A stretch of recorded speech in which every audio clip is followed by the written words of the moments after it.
Έχετε μπει ποτέ σε ένα σπίτι που μυρίζει τόσο όμορφα που δεν θέλετε να φύγετε?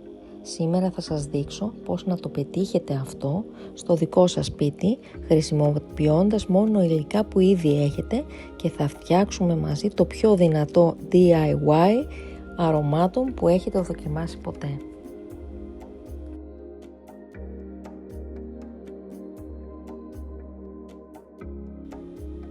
Θα φτιάξουμε διαχυτές από φλούδας εσπυριδοειδών με δύο τρόπους.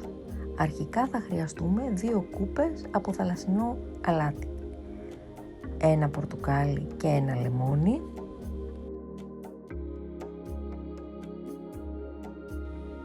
και αιθέρια έλαια.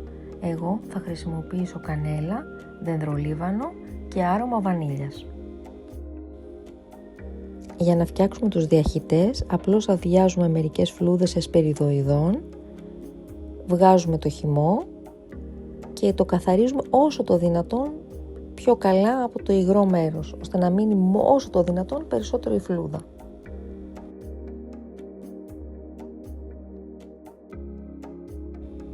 Λατρεύω αυτές τις κατασκευές και αυτοί οι διαχυτές είναι από τους αγαπημένους μου. Όχι μόνο καθαρίζουν την ατμόσφαιρα και εξαλείφουν τις δυσάρεστες οσμές, αλλά απελευθερώνουν και το άρωμα των ελαίων, των μπαχαρικών και των βοτάνων που θα επιλέξουμε να βάλουμε.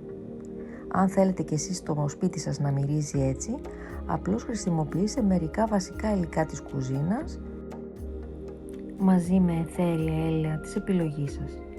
Ανακατέψτε τα όλα μαζί και το σπίτι σας πραγματικά θα μοσχοβολήσει.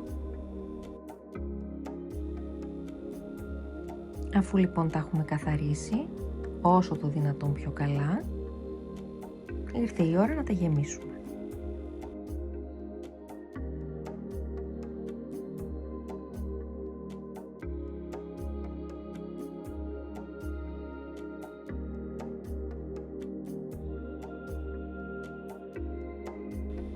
Για το πρώτο διαχυτή μας θα χρειαστούμε 1 κούπα από αλάτι, θα βάλουμε μέσα αποξηραμένο δενδρολίβανο,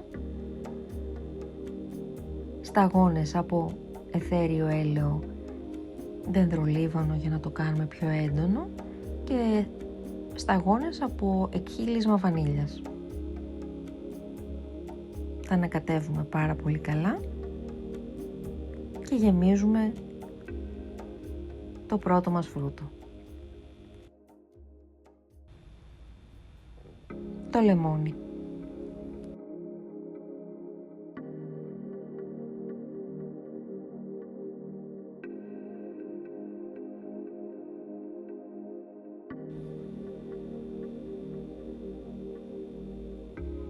Το επόμενο φρούτο μας είναι το πορτοκάλι.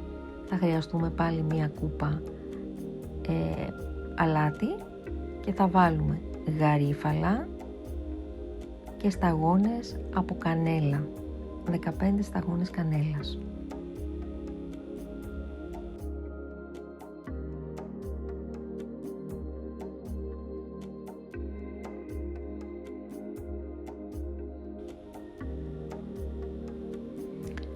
Το θαλασσινό αλάτι λειτουργεί διπλά, και απορροφά τις δυσάρεστες οσμές και απομακρύνει τη σκόνη και τους ρήπους από τον αέρα, ενώ ταυτόχρονα διαχέει τα φρέσκα αρώματα των εσπεριδοειδών και των βοτάνων.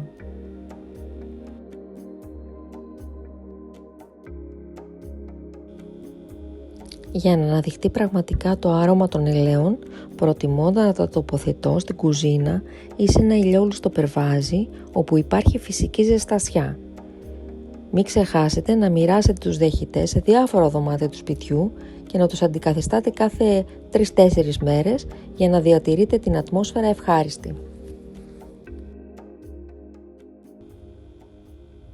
Και βέβαια μπορούμε να χρησιμοποιήσουμε πέρα από το θαλασσινό αλάτι και το ροζ αλάτι Ιμαλαίων, που θα ήταν μια πολύ όμορφη και χρωματιστή προσθήκη.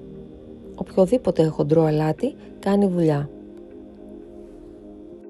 Πάνω δεξιά σας αφήνω ένα παλιότερο βιντεάκι που έχω κάνει για αρωματικό χώρο, αν θέλετε να το δείτε. Σας ευχαριστώ που με παρακολουθήσατε. Αν θέλετε, κάντε εγγραφή στο κανάλι μου, κοινοποιήστε το βίντεο και οπωσδήποτε περιμένω τις παρατηρήσεις σας στα σχόλια. Να είστε όλοι καλά. Γεια σας!